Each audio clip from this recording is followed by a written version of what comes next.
Ελάτε τώρα να μιλήσουμε για την επιχειρηματικότητα στην Ελλάδα και δει την επιχειρηματικότητα στον τομέα της τεχνολογίας και της καινοτομίας. Πολύ συχνά, με κάθε ευκαιρία, το SBC προσπαθεί να εστιάζει και σε αυτήν την οπτική, γιατί είναι και μια διέξοδος από την κρίση και γιατί είναι και μια πολύ αισιόδοξη ανάγνωση αυτού ακριβώς που συμβαίνει στη χώρα μας τα τελευταία χρόνια. Έχουμε λοιπόν στο πλαίσιο αυτό τη χαρά να φιλοξενούμε τον πρόεδρο και διευθύνοντα σύμβουλο της εταιρείας Onyx, τον κύριο Πάνο Ξενοκώστα. Καλό σας μεσημέρι, κύριε Ξενοκώστα. Καλησπέρα σας. Σας ευχαριστούμε πολύ για το χρόνο και την ανταπόκρισή σας. Εμείς για την πρόσκληση και για το πολύ σημαντικό κομμάτι της επικοινωνίας που χρειάζεται κάθε επιχείρηση που προσπαθεί να ξεδιπλώσει την κοινωνία αυτό που κάνει.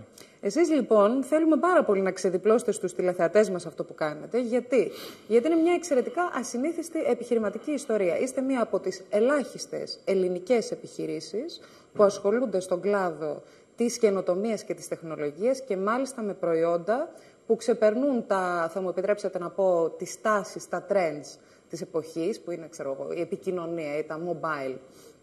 Εσείς ασχολείστε με νανοτεχνολογία, με αεροναυπηγική και με μία σειρά τέτοιων εφαρμογών. Συστήστε μας με τον απλούστερο δυνατό τρόπο την εταιρεία σας. Η εταιρεία μας που ξεκίνησε μετά το 2004 στην Ελλάδα, δηλαδή μετά τους Ολυμπιακούς Αγώνες, και τονίζω αυτό το μετά τους Ολυμπιακούς Αγώνες, καθώς ξεκινήσαμε έχοντας μπροστά μας μόνο κρίσεις. Γνωρίζαμε ότι ένα μεταολυμπιακό περιβάλλον σε καμία περίπτωση δεν μπορεί να είναι εύκολο, δεν μπορεί να στηριχθεί σε ένα πλάνο και σε ένα στρατηγικό σχέδιο, το οποίο θα ήταν πάρα πολύ απλό. Σας διακόπτω για να ρωτήσω, όταν λέτε γνωρίζατε, προφανώς γνωρίζατε ότι δεν θα τρέχουμε με τους ίδιους ρυθμούς ανάπτυξης. Προβλέπατε τότε πόσο δύσκολα θα εξελιχθούν τα πράγματα? Νομίζω ότι την εξέλιξη ειδικά των τελευταίων 2 ετών και το πλέον διαστροφικό μυαλό οικονομικά επαγγελματικά δεν θα μπορούσε να προβλέψει. Καθώς υπήρχαν μια σειρά εξελίξεων, οι οποίες ήρθαν να αλληλεπιδράσουν τόσο από το εσωτερικό της χώρας, όσο και από το εξωτερικό της χώρας. Βέβαια, η αλήθεια είναι ότι μελετώντας κάποιος την πορεία ενός απόλυτου αριθμού που ποτέ δεν λέει ψέματα, δηλαδή της δημιουργίας του εξωτερικού χρέους της χώρας και το ότι από ένα σημείο και μετά δεν υπήρχαν πρωτογενή πλεονάσματα, τα οποία κατά την περίοδο των Ολυμπιακών Αγώνων εκτιναχθήκαν λόγω των έργων και όχι λόγω εξωτερικής ζήτησης, και συνδυασμό με το εμπορικό συζύγιο, που είναι κάτι που πρέπει να βλέπει κάποιος, αν το δούμε την Ελλάδα ως Ελλάδα ΑΕ, όλα αυτά δείχναν ότι κάτι δεν πηγαίνει καλά. Το μήνυμα δεν ήταν σωστό. Δύσκολες μέρες, χωρίς ωστόσο να μπορείτε να συλλάβετε το μέγεθος αυτού που έρχεται. Βλέπαμε ουσιαστικά ότι ήρθε μια τεχνογνωσία στην Ελλάδα λόγω των Ολυμπιακών Αγώνων σε κρίσιμες υποδομές, δηλαδή σε ολοκληρωμένα συστήματα σε κρίσιμες υποδομές. Όμως λόγω της ταχύτητας δεν μπορούσε να τα αφομοιώσει η αγορά. Υπήρχαν στελέχη που είχαν τεχνογνωσία, αλλά σε καμία περίπτωση δεν πρόλαβαν να δημιουργηθούν ελληνικές εταιρείες που πραγματικά θα μπορούσαν να λειτουργούν παρέχοντας ολοκληρωμένες τεχνολογικές λύσεις. Η Onyx είναι μία από αυτές τις εταιρείες. Η Onyx είναι μία από αυτές τις εταιρείες. Είναι μία από τις εταιρείες η οποία στην αρχή ξεκίνησε φυσικά ολοκληρώνοντας λύσεις μεσαίου και χαμηλού, θα λέγαμε, ανταγωνιστικού πλεονεκτήματος τεχνολογικές, κάνοντας κάποια ολοκληρωμένα έργα. Βέβαια, το όραμά μας ήταν από την αρχή να μπορέσουμε να δημιουργήσουμε αυτό το έσοδο, να εκμεταλλευτούμε αυτό το έσοδο, όχι για να το μετατρέψουν σε μέρισμα των μετόχων, σε βίλα ή σε κάποιο πολύ ωραίο σπόρο αυτοκίνητο, αλλά να επανεπενδύσουμε όπως κάνουμε από το 2004 τα κέρδη μας. Δεν έχει γίνει ούτε μία χρονιά διανομή μερίσματος, ούτως ώστε δραστηριότητες με έσοδα χαμηλού συγκριτικού πλεονεκτήματος να επενδύονται σε έρευνα και ανάπτυξη, και μάλιστα όχι τεχνολογική, δηλαδή όχι μόνο πώς θα εξελίξουμε το αποτέλεσμα της δουλειάς μέσω της τεχνολογίας, αλλά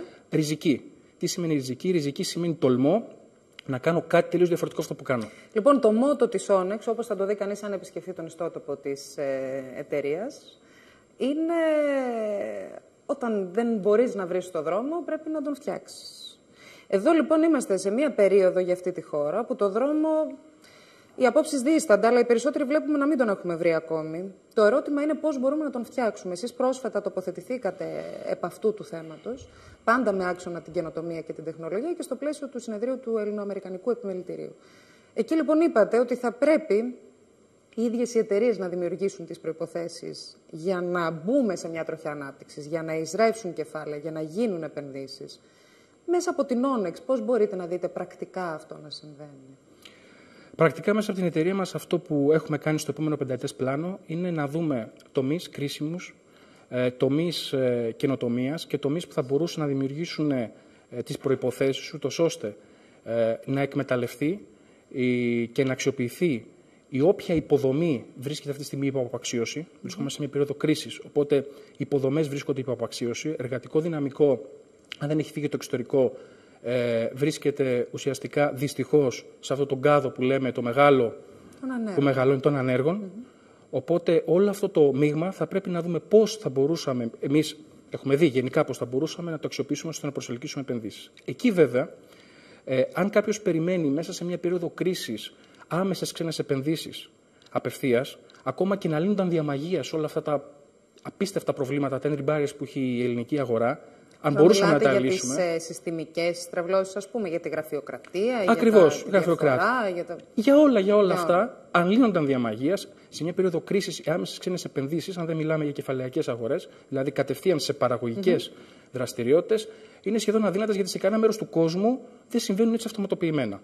Άρα, τι πρέπει να κάνει ο ένας επιχειρηματίας? Ο ένας επιχειρηματίας πρέπει να μετατρέψει τη δικιά του επιχείρηση σε ένα επιχειρηματικό θησαυρό, τον οποίο θα μπορέσει να πείσει αυτούς που ξέρουν, να αξιοποιούν αυτούς τους θησαυρούς, να επενδύσουν και να μπορέσουν να μεγαλώσει ουσιαστικά. Επομένως, κεφαλαιοποιεί την οντότητά της κάθε ελληνική επιχείρηση για να προσελκύσει, για να πείσει και να προσελκύσει κεφάλαια. Ακριβώς. Εκεί έξω, ακόμα και στην περίοδο κρίσης, όπως είναι η Ελλάδα, υπάρχουν άνθρωποι και επιχειρηματίες με την έννοια είτε του Ιδρύματος είτε των private equities, που ακόμα και τώρα ακούνε ιστορίες.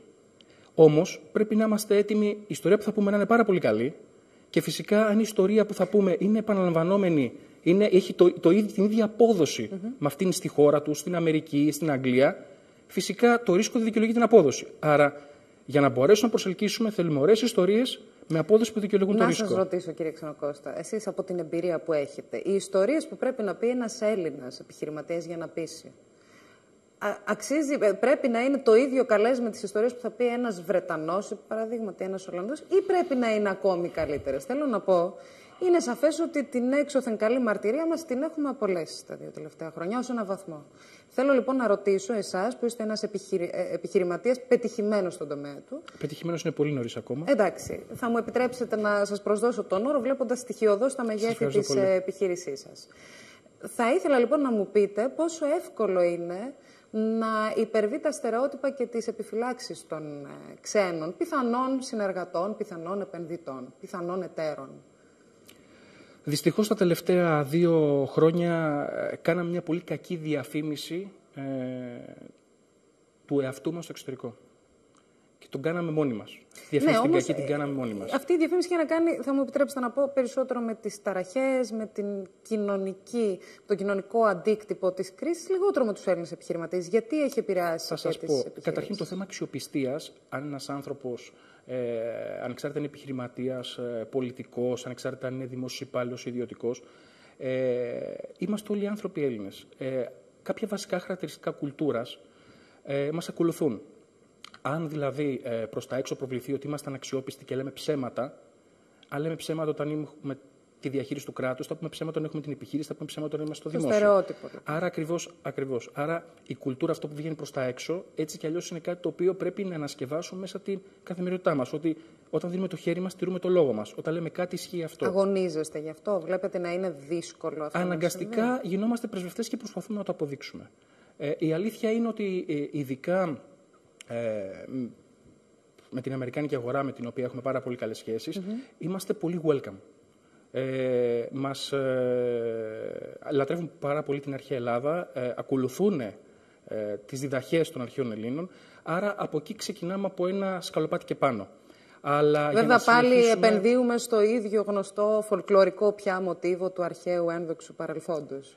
Καλό είναι λίγο λυπηρό αυτό να το για πάρουμε, μια χώρα. Ακριβώς, να το πάρουμε όμως να το κάνουμε καθημερινότητά μας. Ναι. Πρέπει να το κάνουμε καθημερινότητά μας. Σε ποιες άλλες αγορές δραστηριοποιείστε? Βασικά μέσω της τεχνολογίας δραστηριοποιούμαστε αυτή τη στιγμή και έχουμε συνεργασίες και πουλάμε τα προϊόντα μας σε 14 χώρες. Ο τομέας της τεχνολογίας είναι ένας τομέας ο οποίος θα λέγαμε ότι δεν επηρεάζεται άμεσα από το γεγονός ότι είμαστε Έλληνες, σαν κουλτούρα, σαν όλο αυτό το οποίο ανασκευάζουμε, αλλά επηρεάζεται πάρα πολύ από τη θέση της χώρας. Ενώ για άλλους τομείς επιχειρηματικής δραστηριότητας η γεωπολιτική θέση είναι ανταγωνιστικό πλεονέκτημα, εδώ μιλάμε για συγκριτικό μειονέκτημα. Γιατί το λέτε αυτό? Οι πελάτες μας είναι οι πολύ μεγάλες βιομηχανίες. Είτε η έρευνα και ανάπτυξη που κάνουμε για ανάπτυξη τελικών προϊόντων, είτε για ενδιάμεσων προϊόντων, οι πελάτες μας είναι οι μεγάλες βιομηχανίες. Στην Ελλάδα είναι ελάχιστες βιομηχανίες που κάνουν R&D και κάνουν πραγματικά παραγωγή δικών τους προϊόντων. Στην Ευρώπη, δυστυχώς ή ευτυχώς για αυτούς, υπάρχει ένας άτυπος προστατευτισμός, δηλαδή είναι δύσκολο και είναι και λογικό μια γερμανική βιομηχανία θα συνεργαστεί με τη γερμανική εταιρεία ανατεχνολογίας. Εντάξει, τώρα μου δίνετε πάσα, θα σας ρωτήσω ξεκάθαρα. Κοιτάτε προς Τόκιο, κοιτάτε προς Silicon Valley, πού κοιτάτε? Τόκιο ήμασταν την προηγούμενη εβδομάδα. Συμμετείχαμε ουσιαστικά σε μια πολύ μεγάλη έκθεση, την Nanotech, περίπου 50.000 επισκέπτες. Ποιο ήταν το feedback, πώς πήγατε, αισθάνεστε? Το feedback είναι ότι εκεί ουσιαστικά απευθύνεται η αγορά στην Ασία κυρίως. Υπάρχει ειδικά από Κορέα και η Ιαπωνία, υπάρχει πάρα πολύ μεγάλη ζήτηση και μάλιστα όχι μόνο των προϊόντων, το οποίο είναι κάτι το οποίο αναμέναμε, αλλά το επόμενο, για να μπορέσει να κάνει ουσιαστικά follow-up αυτής της κατάστασης, υπάρχει πολύ μεγάλη ζήτηση για συνεργάτες μας, για αντιπροσώπους μας, για διανομής μας. Πολύ σημαντικό. Πολύ σημαντικό. Βέβαια, η αλήθεια είναι ότι ο ναός της υψηλής τεχνολογίας είναι προς τη μεριά του Ατλαντικού. Εκεί υπάρχει το μείγμα που κάθε ένας θέλει. Θέλει επενδυτές, θέλει και πελάτες. Δεν μου λέτε τώρα, υπάρχει περίπτωση αυτό το μείγμα να προσελκύσει τόσο πολύ την Onyx, που λόγω της εγκύτητας με τους πελάτες, τους δυνητικούς σας πελάτες, να δούμε να μεταφέρεται και η έδρα της? Σας το ρωτάω γιατί είναι μια τάση στις εταιρείες καινοτομίας στην Ελλάδα, μετά τα πρώτα δύσκολα χρόνια, να μεταφέρουν την έδρα τους για να εξασφαλίζουν μεταξύ άλλων την εγκύτητα με τις αγορές τις οποίες δραστηριοποιούνται. Θα σας πω, επειδή είμαστε με την καλή του όρου έννοια πατριώτες και αγαπάμε τη χώρα μας και αγαπάμε και τους συμπατριώτες μας, το λιγότερο που θέλει η Ελλάδα αυτή τη στιγμή είναι και επιχειρήσεις να φεύγουν. Σωστό είναι. Χωρίς να σημαίνει αυτό ότι δεν πρέπει κάτι να κάνει για να τις κρατήσει. Αλλά όσο αυξάνονται οι επιχειρήσεις που φεύγουν, μειώνεται εδώ το ποσοστό των υγιών φορέων που μπορούν να αλλάξουν την κατάσταση αυτής της χώρας. Είναι σαφές λοιπόν ότι δεν είναι η πρώτη σας επιλογή αυτή. Άρα η προτεραιότητά μας είναι, προκειμένου να μεγαλώσει η εταιρεία που θα κάνει καλό και στη χώρα μας και στην έδρα, θα μπορούσαμε να μεταφέρουμε κάποια κομμάτια της εταιρείας εκεί, που άπτονται της εγκύτητας των πελάτων και τους επενδυτές, αλλά το κομμάτι της ανάπτυξης ή της παραγωγής θα το κρατήσουμε εδώ. Και μια τελευταία ερώτηση θα ήθελα να σας κάνω, παρά το γεγονός ότι νομίζω ότι αυτή τη συζήτηση θα μπορούσαμε να τη συνεχίζουμε για αρκετή ώρα. Είπατε κι εσείς πριν για τους νέους ανθρώπους που φεύγουν από την Ελλάδα. Υπολογίζεται, σύμφωνα με μια πρόσφατη έρευνα του Πανεπιστημίου Μακεδονίας, ότι έχουν φύγει 140.000 νέοι επιστήμονες τα τελευταία χρόνια. Είναι μια ερώτηση λοιπόν, εταιρείες σαν τη δική σας που επενδύουν στην έρευνα και την ανάπτυξη, αν βρίσκουν ανθρώπινο δυναμικό που μπορεί να αποτελέσει ένα δυνατό κεφάλαιο. Αν πιστεύετε ότι είναι πρόβλημα για την Ελλάδα αυτό. Θα σας πω. Τους τελευταίους 6 μήνες στον τομέα της νανοτεχνολογίας, 2 διδάκτορες που επανδρώνουν αυτή τη στιγμή, επανδρώνουν εντός εισαγωγικών γιατί η μία είναι η κυρία, την έρευνα και ανάπτυξη της εταιρείας μας, είναι Ελληνοαμερικάνοι. Είχαν σπουδάσει στην Αμερική και έρχονται εύκολα εδώ. Θέλω να πω ότι ακόμα και αυτοί που φύγανε μπορούμε να τους γυρίσουμε. Είναι κακό να φεύγουν, αλλά μπορούμε να τους γυρίσουμε. Αρκεί επιτέλους κάτι να κάνουμε για να μπορέσουμε να δώσουμε ένα κίνητρο εδώ στην επιχειρηματικότητα, να μπορέσει όχι μόνο να ξεκινήσει, γιατί το να ξεκινήσει. Πολλοί λένε είναι δύσκολο να ξεκινήσει μια επιχείρηση στην Ελλάδα. Όχι, το είδαμε και από το ΙΟΒΕ. Είμαστε τέταρτοι στον κόσμο στην επιχειρηματικότητα, αλλά κλείνουν οι επιχειρήσεις. Ακριβώς. Το θέμα είναι για να συνεχίσουν και εκεί δεν φταίει μόνο το περιβάλλον που έχει να κάνει με την πολιτεία. Εκεί φταίμε και εμείς σαν κουλτούρα. Για να μπορέσει μια επιχείρηση να μεγαλώσει, χρειάζεται φιλοεπιχειρηματική κουλτούρα καταρχήν της κοινωνίας. Άνθρωποι να είναι έτοιμοι να μπορέσουν να ακολουθήσουν ένα σύστημα το οποίο φύση είμαστε αντιδραστικοί. Δηλαδή, ενώ όταν ένας Αμερικάνος ή Γερμανός κάθεται σε μια εταιρεία, το πρώτο που ζητάει, δώστε μου τις διαδικασίες. Μάλιστα. Να τις ξεκινήσω. Ο Έλληνας είναι το πρώτο που πετάει, δεν τις χρειάζομαι γιατί είμαι πανέξυπνος. Αλλαγή κουλτούρας, λοιπόν. Ακριβώς. Να μάθουμε να λειτουργούμε με εγχειρίδια, λέτε, σε κάθε επίπεδο. Βοηθάει για ανατροφοδότηση και για εξέλιξη. Σας ευχαριστώ πολύ, κύριε Ξενοκώστα, και ελπίζω να βρουν και πρόθυμα αυτιά εκείνοι που μπορούν να αλλάξουν το κατεστημένο στο συγκεκριμένο τομέα.